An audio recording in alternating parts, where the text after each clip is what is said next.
Hello everyone, this is Dr. Ranjana. In our today's session, we are going to discuss weighted arithmetic mean. As we have already learned about the arithmetic mean for direct and indirect method for grouped and ungrouped data and combined arithmetic mean for the series. तो अब हम जो पढ़ने जा रहे हैं वो weighted arithmetic mean पढ़ने वाले हैं. तो वेटेड अर्थमेटिक मीन क्या होते हैं, क्या वेट्स होते हैं, इनको बताते हैं आपको पहले.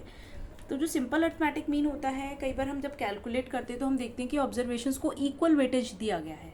हर एक ऑब्जर्वेशन की इंपॉर्टेंस जो होती है, जो उसका वेट होता है, उसकी जो परफॉर्मेंस होती है वो इक्वल होती है. लेकिन कई बार ऐसा भी हो सकता है कि कुछ ऑब्जर्वेशंस या कुछ फैक्ट्स ऐसे हों जहाँ पे हर एक ऑब्जर्वेशन को वेटेज अलग दिया हो, यानी उनको वेट्स के हिसाब से मेजर किया गया हो. तो उसको हम जो कैलकुलेट करते हैं अर्थमेटिक मीन को, उसे हम वेटेड अर्थमेटिक मीन के फॉर्म में कैलकुलेट करते हैं.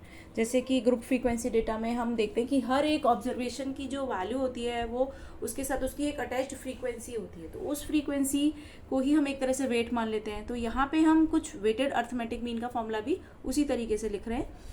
थोड़ा सा नोटेशन में बस फर्क है. जैसे एक्स बार डब्ल्यू का मतलब होता है this is the arithmetic weighted arithmetic mean, और वेट्स की जगह हम डब्ल्यू असाइन करते हैं. W is the given weight for that variable. इस वेरिएबल को जो वेट दिया गया है, वेटेज दिया गया है, वो है. तो summation W X divided by summation W, this is the total weight. ठीक है, यानी कितना वेट है टोटल, और उसको डिस्ट्रीब्यूट कैसे किया गया है डिफरेंट वेरिएबल वैल्यूज के साथ. तो यहाँ देखिए हमने लिखा है X bar W weighted arithmetic mean and W is a weights assign to the variable X. हर एक वेरिएबल एक्स को कितना वेट असाइन किया गया है. इसके लिए बहुत ही अच्छा सा एक एग्जाम्पल मैं आपको देने वाली हूँ. आई थिंक आपको उससे बिल्कुल क्लियर हो जाएंगी चीज़ें. ये देखिए, ये एग्जाम्पल है. Assume that the grades consist of 1 final exam and 2 mid term assessment या असाइनमेंट. एक जो ग्रेडिंग सिस्टम हमने किया है उसमें हमने क्या किया है, एक तो फाइनल एग्जाम लिया है और 2 मिड टर्म असाइनमेंट हैं, और उनको ग्रेडिंग की गई है, उनको वेट्स दिए गए हैं. तो किस तरीके से दिए गए हैं देखिए. If each of the 3 grades are given a different weights, then the procedure is to multiply each grade by its appropriate weight. मतलब हमें जो भी प्रोसीजर अप्लाई करना है उसमें क्या करना है कि जो वेट्स हमें डिफरेंट वेरिएबल के दिए हैं उसको उसके साथ मल्टीप्लाई करना है, यानी एक्स को डब्ल्यू के साथ मल्टीप्लाई करना है. तो यहाँ कैसे वेट्स दिए हैं वो देखिए. 3 एग्जाम मतलब चीज़ें हैं, एक फाइनल एग्जाम है, 2 मिड टर्म है. तो उन्होंने लिखा है कि फाइनल एग्जाम को उन्होंने 50% ग्रेड दिया है. If the final exam is 50% of grade and the each mid term, दोनों जो मिड टर्म असाइनमेंट्स हैं उनको 25%, यानी 25% वो फर्स्ट वाला असाइनमेंट और 25% सेकेंड असाइनमेंट के लिए वेट दिया गया है, और 50% दिया गया फाइनल एग्जाम के लिए. तो टोटल 100% को डिवाइड कर दिया उन्होंने. तो अब हम किस तरीके से उसका एवरेज निकालेंगे वो देखिए.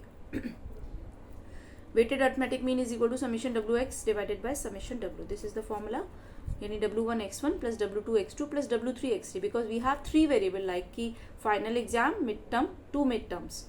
तो आप देखिए W1 50 for the final exam, x1 ये हो गए आपके जो भी ग्रेड जो आपको मिलने वाले हैं. सपोज अभी हम आपको बताएंगे x1 x2 x3 की वैल्यूज भी हमें दे रखी हैं. ठीक है, अभी हम फॉर्मूला जनरेट कर रहे हैं. W2 जो ग्रेड वेट है वो सेकेंड मतलब फर्स्ट मिड टर्म का है, और W3 ये सेकेंड मिड टर्म का है. तो 50 25 25 W1 W2 W3, और टोटल W1 W2 W3 हो गया 50 25 प्लस 25 यानी 100. अब हम इसमें थोड़ा सा x1 x2 x3 की तरफ चलते हैं. Suppose you got 80 in final exam, आपको 80 नंबर मिले हैं फाइनल एग्जाम में, 95 मिले हैं इन द मिड टर्म में, और 85 मिले हैं सेकेंड मिड टर्म में. 85% जो है वो फाइनल एग्जाम में, 95% मिड टर्म में, और 85% सेकेंड मिड टर्म में. तो ये आपको वैल्यूज दे रखी है x1 x2 और x3 की. तो आपने x1 x2 x3 की यहाँ पे वैल्यू रख दी. उनके वेट्स आपको पता ही थे. आपने इसको कैलकुलेट किया, तीनों में मल्टीप्लाई किया, तीनों को ऐड किया, 100 से डिवाइड किया, देन यू विल फाइंड 85%. 85% आपका एवरेज आया एक फाइनल एग्जाम और 2 मिड टर्म असेसमेंट को सॉल्व करके, यानी उसको कैलकुलेट करके जो एवरेज मार्क्स आपके आए हैं वो 85% आए. बहुत ही आसान है वेटेड अर्थमेटिक मीन निकालना. इसमें सिंपली आपको क्या करना है, सिंपली आपको सबसे पहले तो ये फॉर्मूला लिखना है. वेट्स जो आपको असाइन किए गए हैं वेरिएबल्स के साथ वो लिखने हैं, वेरिएबल की वैल्यूज जो आपको दे रखी हैं वो लिखनी है, और उसके बाद उसको सॉल्व करना है. जैसे कि आप बिल्कुल ग्रुप्ड डेटा के लिए आप एक्स बार को कैलकुलेट करते हैं। ठीक है, तो मोस्टली जो वेटेड अर्थमेटिक मीन है, हम उसका एक एग्जांपल बताते हैं, वो हम इंडेक्स नंबर में ज़्यादातर यूज़ करते हैं। वेटेड अर्थमेटिक मीन को हम इंडेक्स नंबर्स में यूज़ करते हैं। इंडेक्स नंबर कैलकुलेट करने में हम इसका बहुत ज़्यादा यूज़ करते हैं। वहाँ पे हम वेट्स 0, 1 असाइन कर देते हैं, कई बार 1, 2, मतलब अपनी सहूलियत के हिसाब से भी हम कुछ वेट्स असाइन करके पर्टिकुलर हम, जैसे अगर हम मेल और फीमेल की बात करें, कहीं किसी मेल का रेशो कितना है, फीमेल का रेशो कितना है, तो उस हिसाब से हम उनको वेटेज दे सकते हैं। किसी भी वेरिएबल वैल्यूज़ को हम वेटेज देकर उसको हम वेटेड अर्थमेटिक मीन उसका कैलकुलेट कर सकते हैं। तो आज हमने जो अपने लेक्चर में सीखा, बहुत ही छोटा सा पार्ट था weighted arithmetic mean, but it is very important in our practical life. इसको बहुत अच्छे से ध्यान से करिएगा और डिस्क्रिप्शन बॉक्स में इसका एक एग्जाम्पल होगा जिसको आपको सॉल्व करना है। तो अभी हमारा जो अर्थमेटिक मीन का जो पार्ट है वो ऑलमोस्ट फिनिश हो गया है, जिसमें हमने दोनों डायरेक्ट इनडायरेक्ट मेथड पढ़ लिए हैं और उसके बाद हमने क्या नाम है, कंबाइंड अर्थमेटिक मीन भी पढ़ लिया है, हमने वेटेड अर्थमेटिक मीन भी पढ़ लिया है। तो अभी नेक्स्ट वीडियो में हम जो फोकस करेंगे वो करेंगे, इसमें एक पार्ट और है जिसमें मिसिंग फ्रीक्वेंसी हम कैलकुलेट करते हैं, तो वो थोड़ा सा और बताना है, लेकिन वो हम बताएंगे आपको जब मीडियन और मोड कंप्लीट करेंगे, तो हम एक साथ ही उसको कंप्लीट करेंगे मिसिंग फ्रीक्वेंसी वैल्यूज़ को। ठीक है, तो अभी अर्थमेटिक मीन का जो पोर्शन है वो फिनिश हो गया है।